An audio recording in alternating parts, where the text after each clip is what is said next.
জানেন আমি কি? আমি ওর গার্লফ্রেন্ড। মন চাইতেছে ওকে এক্ষুনি ধরে পিটাই। ওর কত বড় সাহস, ওর বিয়ে ঠিক করছে আমি একজনের সাথে, আর ও ঘুরে বেড়ায় অন্য মেয়ের সাথে।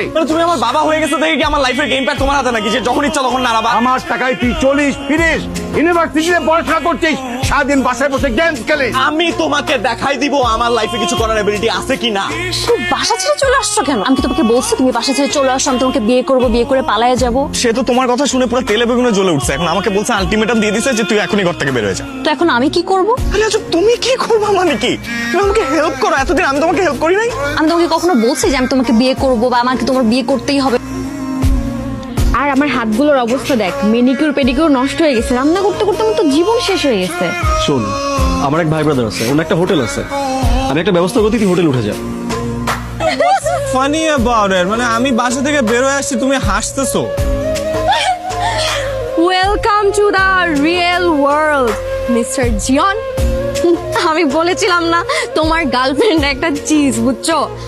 তোমার গার্লফ্রেন্ড তার রিয়েল চেহারা তোমাকে দেখাই দিচ্ছে। একটা থাকার ব্যবস্থা করে আমি একটা ব্যাগ নিয়ে বাসা থেকে চলে আসছি। তুমি প্লিজ এক কাজ করো, তোমার ফ্রেন্ডদেরকে বলো কোনো একটা ব্যবস্থা করে দিবে।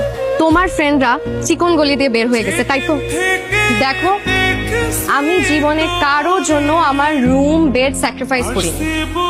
এই প্রথম আমি কারোর জন্য আমার রুম বেড স্যাক্রিফাইস করেছি। Yes yes yes yes. কতবার একটা কথা বলতে হয়, কথা কানে ঢুকে না। কিছু বলবা? চুপ, টাকা দিবা? তুমি কি ফাইজলামি পাইছো আমার সাথে? হ্যাঁ, তোমাকে আমি আমার বাসায় থাকতে দিছি, এইটা জানার পরও আমার বাড়িওয়ালা যদি জানে আমাকে বাসা থেকে বের করে দিবে। তোমাকে আমি আমার রুমটা পর্যন্ত দিছি, একবার যাই দেখে আসো কি অবস্থা করে রাখছো বাসার। তোমার কি কোনো রেসপন্সিবিলিটি নাই, কোনো সেন্স নাই? তোমার সেন্স? বাচ্চা তুমি, একটা বাচ্চাও তো তোমার থেকে বেশি ম্যাচিউর।